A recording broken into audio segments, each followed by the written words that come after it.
Hi friends, welcome to our channel Preetha and Sandhya vlogs. இன்றைக்கி நம்ம சேனலில் ரோட் சைட் பட்டாணி மசாலா எப்படி செய்யலான்னு பார்க்கலாம். இதுக்கு ரொம்ப இன்க்ரீடியன்ட்ஸ்லாம் தேவையில்லை, ஈஸியாக வீட்டில் இருக்க பொருள் வச்சு எப்படி செய்யலான்னு பார்க்கலாம். ஃப்ரெண்ட்ஸ், வாங்க வீடியோக்குள்ளே போகலாம். அதுக்கு ஒரு ஆளாக்கு பட்டாணி எடுத்துட்டு அது கூட 2 கிளாஸ் தண்ணி ஊற்றி நைட்டே ஊற வச்சுக்கலாம். அடுத்த நாள் காலையில் அதை எடுத்து நல்லா 4 டைம்ஸ் வாஷ் பண்ணிவிட்டு குக்கரில் சேர்த்துக்கலாம். 1 கிளாஸ் தண்ணி ஊற்றிக்கலாம்.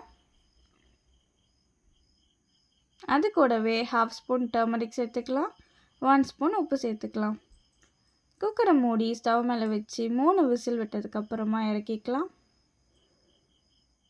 சைட் பை சைடு நம்ம மசாலா ரெடி பண்ணிடலாம். அதுக்கு 2 வெங்காயம் கட் பண்ணி ஜாரில் சேர்த்துக்கிறேன். 2 தக்காளி எடுத்துக்கிறேன். 1 ஸ்பூன் சீரகம் எடுத்துக்கிறேன். கொஞ்சம் கொத்தமல்லி எடுத்துக்கலாம். அது கூடவே 2 ஸ்பூன் இஞ்சி பூண்டு பேஸ்ட் சேர்த்துக்கலாம். சேர்த்து நல்லா அரைச்சி தனியாக எடுத்து வச்சுக்கலாம். இப்போ நம்ம வேக வச்ச பட்டாணியை பார்க்கலாம். பட்டாணி நல்லா வெந்து வந்திருக்கு. அதை ஃபில்டர் பண்ணி எடுத்துக்கலாம். அந்த தண்ணியை நம்ம செப்பரேட்டாக வச்சுக்கலாம், ஊற்றிட வேண்டாம். அதுக்கப்புறம் ஒரு கடாய் வச்சுட்டு அதில் 2 ஸ்பூன் ஆயில் ஊற்றிக்கலாம்.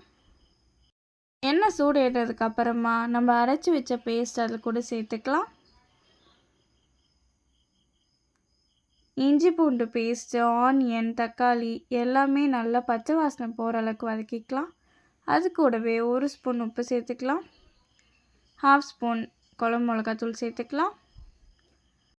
கொஞ்சமாக பெருங்காயம் சேர்த்துக்கலாம். அது கூடவே 1/2 ஸ்பூன் காஷ்மீரி சில்லி சேர்த்துக்கலாம். சேர்த்து நல்லா வதக்கி விட்டுக்கலாம்.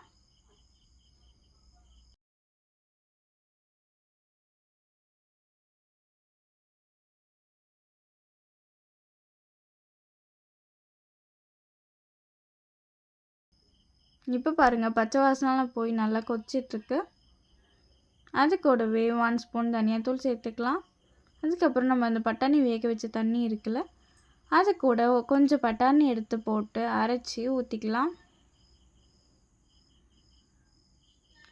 அந்த தண்ணி ஊற்றிட்டு இன்னும் கொஞ்சம் தண்ணி வேணும்னா எக்ஸ்ட்ரா ஊற்றிக்கலாம். ஊற்றி நல்லா கொதிக்க வச்சுக்கலாம். கொதிச்சதுக்கப்புறமா நம்ம ஆல்ரெடி வேக வச்சு எடுத்து வச்ச பட்டாணி சேர்த்துக்கலாம். சேர்த்து கொஞ்சம் பெப்பர் தூள் போட்டுக்கலாம். கொத்தமல்லி தழை தூவி இறக்கிக்கலாம். இப்போ இந்த பட்டாணி மசாலாவை வெறுமனே சாப்பிட்டா அந்தளவுக்கு டேஸ்ட் வராது. ஸோ நம்ம கேரட் துருவி சேர்த்துக்கலாம். வெங்காயம் சின்ன சின்னதாக கட் பண்ணி, கொரியாண்டரும் கொஞ்சம் கட் பண்ணி எடுத்து வச்சுக்கலாம். அது அப்படியே மேலே தூவி சாப்பிட்டா கடையில் சாப்பிட்ற அதே டேஸ்ட் கிடைக்கும். வீட்டில் செஞ்சோன்னு யாருமே நம்ப மாட்டாங்க.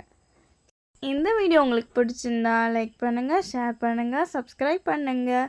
இந்த மாதிரி ஈஸி ரெசிபீஸ்லாம் உங்களுக்கு தெரியணும்னா நாங்கள் போடுற டெய்லி வீடியோஸை நீங்கள் பாருங்கள். Okay friends, bye. Thanks for வாட்சிங். நெக்ஸ்ட் வீடியோவில் பார்க்கலாம்.